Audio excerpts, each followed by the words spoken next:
My name is Alex, and I'm 27 years old. If you ask my parents, they'd probably say I was the difficult one in the family. Not because I was rebellious or irresponsible, quite the opposite. I worked hard, paid my own bills, and kept my life in order. But in their eyes, that just made me the default problem solver, the one expected to give a little more whenever someone else in the family was struggling. And by someone else, I mean my older sister, Emily. Emily was 30, but you'd never guess it from the way she lived her life. She had never held a steady job for more than a few months, always had some excuse for why she couldn't pay rent, and somehow managed to convince my parents that none of it was her fault. She had a way of twisting every situation to make herself the victim. Her boss was always out to get her. Her roommates were toxic, and the job market was impossible. Meanwhile, she lived in a cycle of bouncing between my parents' house and whatever friend was naive enough to let her crash on their couch. I had learned early on that if I wanted a stable, peaceful life, I needed to keep my distance. It wasn't easy, though. My parents had a habit of roping me into her problems, usually with some kind of guilt trip about helping family or being lucky enough to have a good job. That's why I had worked so hard to set boundaries, to make it clear that I wasn't her personal safety net. But as I would soon find out, my parents never really respected those boundaries. They just waited for the right moment to ignore them completely. It all came to a head at a family dinner. I should have seen the signs the moment I walked into my parents' house. My mom was being extra nice, my dad was unusually quiet, and Emily was barely looking at me. Something was up, but I had no idea just how bad it was going to be. Dinner started off normal enough, with the usual small talk and my mom's passive-aggressive comments about how she never sees me anymore. I mostly just nodded along, focusing on my food and waiting for the night to be over. Then, just as I was starting to think I'd escape without too much drama, my mom set down her fork, folded her hands on the table, and hit me with it. "So, Alex," she said, in that overly sweet voice she used when she was about to say something I wouldn't like, "your sister's going to be moving in with you for a little while." I almost choked on my food. The room went completely silent, like they were all waiting for me to just accept it and move on. But I didn't say anything. Not yet. I just sat there, staring at them, waiting for the rest of the explanation. Because there was always more. And sure enough, my mom kept going. "She's had a really rough time lately, and you have that nice place all to yourself," she continued, as if it was the most logical thing in the world. "It just makes sense. You can help her get back on her feet, and she won't be a burden on us." A burden on them. Because heaven forbid my parents actually tell Emily to take responsibility for her own life. No, that was my job, apparently. But I still didn't say anything. I just sat there, letting them talk, watching the whole situation unfold like a slow-motion car crash. Yeah, my dad chimed in, finally deciding to contribute.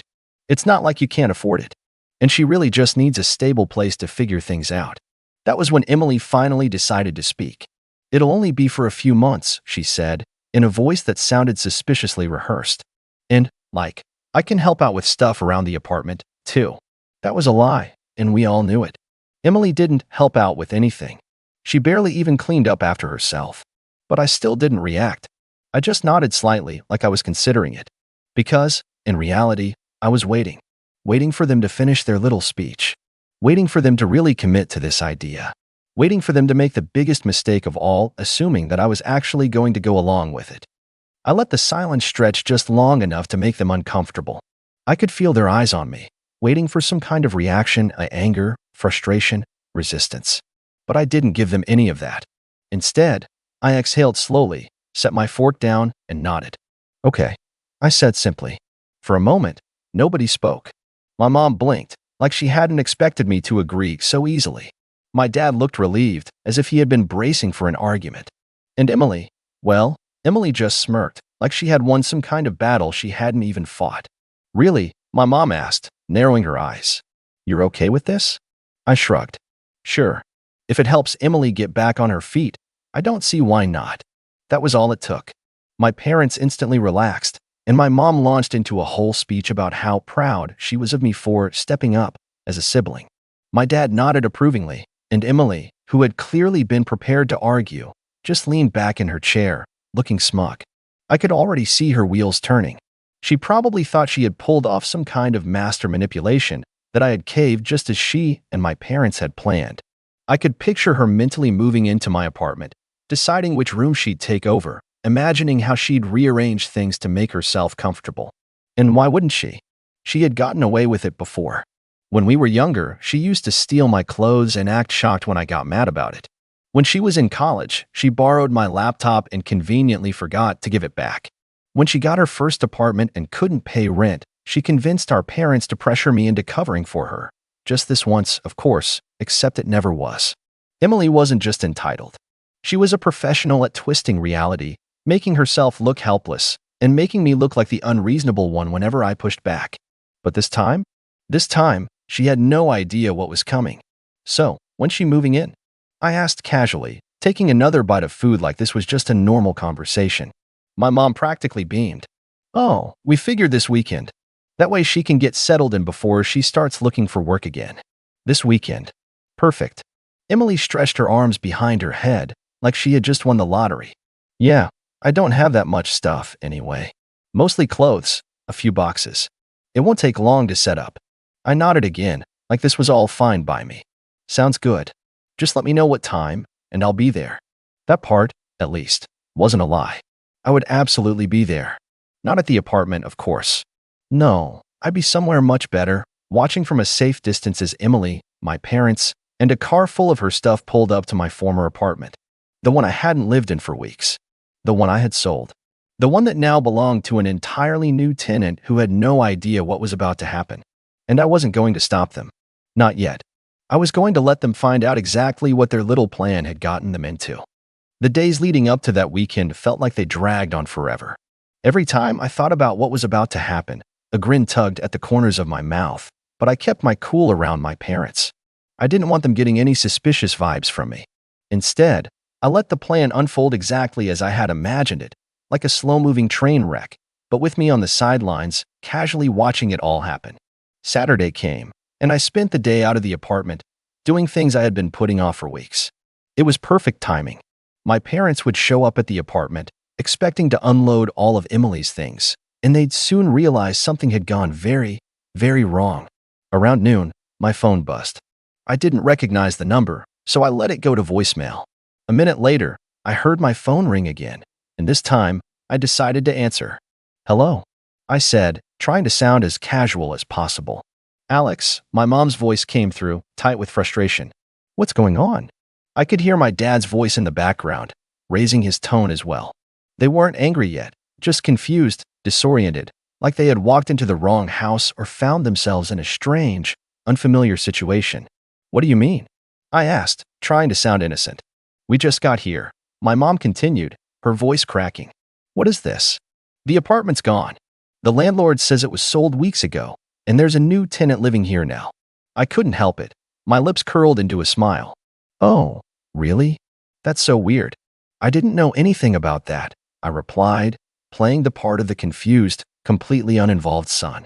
But I guess I should have mentioned it sooner, huh?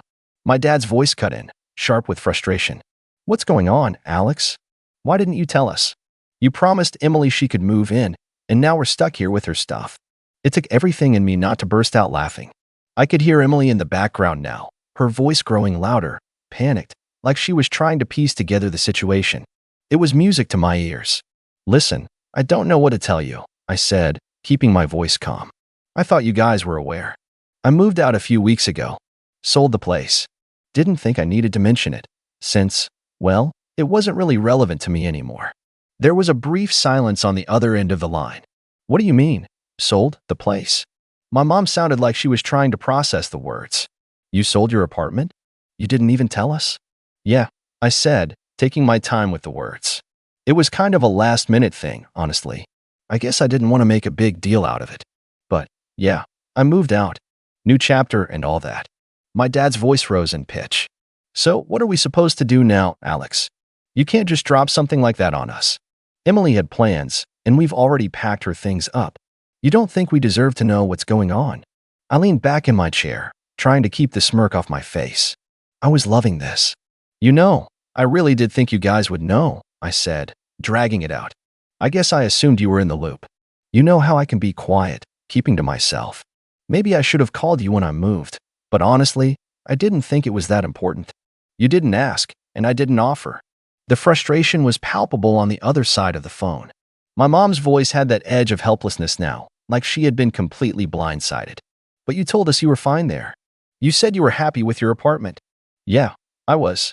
But I guess things change, I replied smoothly, adding just enough detachment to make it sound casual. I didn't really expect to give it away like that. But, well, the offer was too good to refuse. A heavy silence hung in the air for a moment, broken only by the distant sound of Emily grumbling in the background. My dad was the first to speak again, but his voice was trembling with anger now. Why didn't you tell us, Alex? He asked, his tone accusatory. You could have at least let us know. Now we're stuck in this mess, and Emily, I didn't let him finish. Look, Dad, you're acting like I did something wrong. I'm just living my life, and this was my decision. You know how things go with me. I do what works for me, and I don't check in with everyone else every step of the way. I mean, I'm not a kid anymore. My mom cut in before my dad could respond. So what are we supposed to do now? Are you going to fix this? Or should we just drag Emily's stuff back home? I let the question hang in the air for a second before answering. Well, I said, pausing for effect, I guess that's up to you. You could always, figure it out on your own. I'm sure there's a nice couch somewhere for Emily to sleep on. There was another long silence. I could practically feel the tension through the phone. My mom's next words were barely audible, filled with a mix of disbelief and anger. This isn't fair, Alex. You're just going to leave us to deal with it. I sighed dramatically, leaning back even further in my chair. Look, I'm sorry. I guess I should have told you sooner, but, sometimes life just happens. You can't expect me to always be the one to pick up the pieces. Emily's voice broke through again, louder this time, a mix of frustration and panic. What is all this, Alex? I grinned. I don't know what you want me to say, maybe you should have figured things out yourself before relying on other people to solve your problems. The sound of Emily muttering something under her breath made me grin even wider, but I wasn't done yet. I had them right where I wanted them. I was enjoying this way too much to let it go. Anyway, gotta run, I said casually, cutting the conversation short. Good luck with everything, though. I'm sure it'll work out. And with that, I hung up, my fingers still buzzing from the tension I just left behind. I didn't know it yet, but this was only the beginning. I spent the rest of my afternoon with a strange mixture of satisfaction and anticipation, letting the chaos I'd just unleashed simmer for a bit. I knew my parents weren't the type to just give up. They put up a front of confusion, sure, but that was only the first stage. Once they realized they were actually stuck, that's when the drama would really kick in. And Emily? Well, she would probably try to play the victim, as usual. But I had no intention of letting them off the hook. Not this time. By the time I got back to my apartment, the sun had started to dip below the horizon, casting a soft orange glow over everything. I walked through the door of my apartment, locked it behind me, and settled into the couch to unwind. I was so calm. I didn't even feel guilty. This was payback. Simple, poetic revenge for all the times they took advantage of me, manipulated me, and made me feel like I was just a backup plan when things didn't go their way. Around an hour later, I heard a knock at the door. I was instantly alert. I checked the peephole. My heart skipped a beat. It was them. My parents, Emily, and, wait for it, her stuff. The car was parked out front, the trunk open with boxes and bags piled high, like some scene straight out of a bad sitcom. For a moment, I stood there, staring at them through the peephole, feeling a sick sort of glee. They had actually tracked me down. They had no idea I was living here now, though. That was the best part. They thought they were just showing up to the new place, my old place, but they were about to walk straight into a confrontation. I opened the door slowly, making sure I was calm, collected, and in control. Alex, my mom's voice came first, hesitant, almost pleading. We tried calling, but you didn't pick up. We managed to figure out where you were living now. I raised an eyebrow. Oh, did you? How'd you manage that? Never mind that, my dad cut in, sounding defensive. We need to talk. You need to make this right. You did say Emily could move in here, and now she's got her things. We don't have anywhere else to go. I leaned against the doorframe, casually crossing my arms over my chest. That's the thing, though, isn't it? I never said Emily could move in here. My dad's eyes widened, and I could tell his patience was running thin. Come on, Alex, don't make this harder than it has to be. You can't just leave us hanging like this. We came all this way, and now you're just going to refuse to help your sister out? What kind of brother are you? Emily, standing just behind my parents, was glaring at me. I could almost see her mind trying to work through the situation, piecing it together in real time. This is ridiculous, Alex. You said you'd let me move in, and now you're acting like you don't even know who we are. We've been in your life long enough for you to be decent about this. Is that so? I said, holding back a smile. You really think you're entitled to just walk into my apartment like this is some kind of hotel? I could see the moment they realized they had made a massive mistake. The realization was slow, but it hit them like a ton of bricks. I was living here. This apartment was mine, my real home, and they had shown up with Emily's bags, expecting a free ride. Emily's face flushed bright red with anger. What is this, Alex? You're really going to do this to me? After everything? I stayed quiet for a few beats, watching their expressions shift from confusion to frustration and, finally, to embarrassment. This was the moment they realized they'd been played, and the moment I decided to turn the screws even tighter. Look, I said, taking a step closer to them. I don't know how to put this any more clearly. This is my apartment. I didn't sell it. I didn't give it away. I'm not offering a free place for anyone. Not anymore. I could tell my parents were trying to process what I was saying. My mom looked like she was about to argue, but she stopped herself. The idea that I, Alex, the one who was always pushed around, was now standing in the way was too much for her to take in. You lied to us, Alex, my dad growled. You lied about everything. You knew this would happen, and now you're just leaving us to deal with your sister's problems. I shrugged. I didn't lie. You just didn't ask the right questions. Emily stepped forward now, hands on her hips, glaring at me. You're not even a real brother. I'm family, Alex. You're just going to throw me out like this? What happened to being there for each other? I looked at her blankly. I'm not throwing you out, Em. I'm just not opening the door for you. The tension was thick in the air. It felt like the perfect storm was coming, and I was the calm before the chaos. I could hear Emily's voice rising, a blend of frustration and desperation. My dad was pacing, muttering under his breath. My mom was on the verge of a breakdown, her face flushed with anger. It was almost too easy. Then Emily snapped. Fine, if you won't let me in, we'll just have to make you. My heart skipped a beat as she stepped toward the door. For a brief moment, I thought she might actually try to force her way in. But that was the point when I decided I'd had enough. I took a deep breath, stepped forward, and pulled my phone from my pocket. I didn't say a word. I simply dialed the police. Hello, I said, keeping my voice steady and calm. I need to report trespassing. My parents and Emily stopped dead in their tracks, their faces going pale as they realized what I was doing. I didn't take my eyes off them as I spoke to the operator, calmly explaining the situation.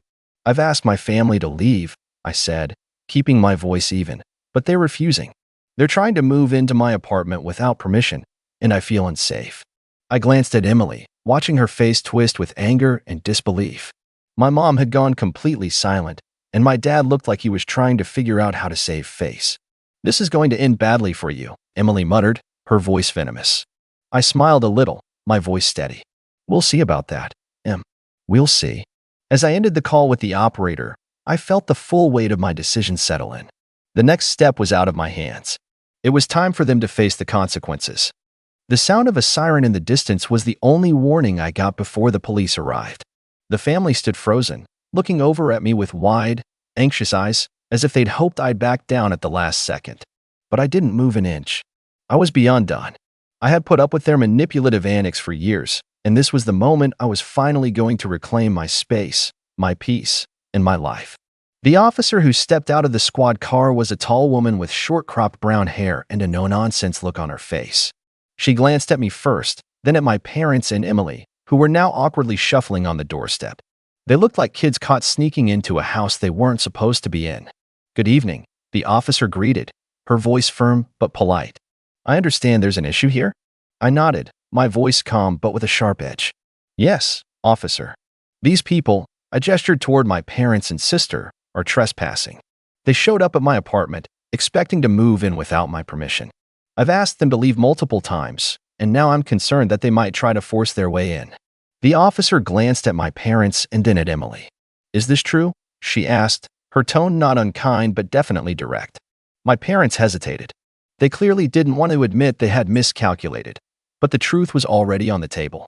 Emily was the first to speak, her voice laced with frustration and denial. He's lying, she snapped, her arms crossed defensively. He invited me here. We came to move in like he said, and now he's trying to throw me out after everything I've done for him. I'm his sister. I deserve this. The officer didn't flinch at her outburst. Ma'am, if Mr. Alex has told you that this is his property and he's asked you to leave, then you were trespassing. You can't just show up to someone's home uninvited and expect them to accommodate you. I could see my parents trying to wriggle out of it, shifting uncomfortably under the officer's gaze. Look, officer, we didn't mean any harm, my dad said, holding his hands up. We thought Alex would be fine with it. We've helped him out before, and he owes us. This isn't fair. The officer's expression didn't change. I understand you may have had an expectation, sir, but that doesn't give you the right to violate someone else's boundaries or property. You need to leave now. The tension in the air was thick enough to cut with a knife. My parents exchanged looks, and I could practically feel the anger boiling in them. But they had no choice. The officer was being patient, but she wasn't going to let them make a scene. She turned to Emily. You can either leave quietly now, or we'll have to escort you. Emily let out a frustrated growl. She was seething with rage, and I could see the wheels turning in her head, thinking about whether she could challenge this in some way. But before she could say anything else, the officer stepped forward, her voice firm. Ma'am, this is your last warning. If you don't leave, I will place you under arrest for trespassing. The weight of those words hit my sister like a ton of bricks. Slowly, reluctantly, she backed away from the door, glaring at me as if I had somehow betrayed her. My parents followed suit, and I saw my mom's face, twisted with frustration and shame, as they all began to leave. As the officer walked them out, I stayed in the doorway, watching them go. It wasn't a moment of satisfaction, not really. It was more like an exhausting relief. The drama, the manipulation, the entitlement, it was all finally over. The police officer glanced at me before she left. If there are any more issues, don't hesitate to call us again, okay? She said in a softer tone. Thank you, officer, I replied, nodding. With that, my parents and Emily were gone. The officer left, making sure to lock the door behind her. And just like that, my life was back to normal. It took a while to process everything. Honestly, I hadn't realized how much weight their constant presence had put on me. It wasn't just the moving in thing. It was years of being expected to drop everything for them, being the one they could manipulate when it was convenient for them.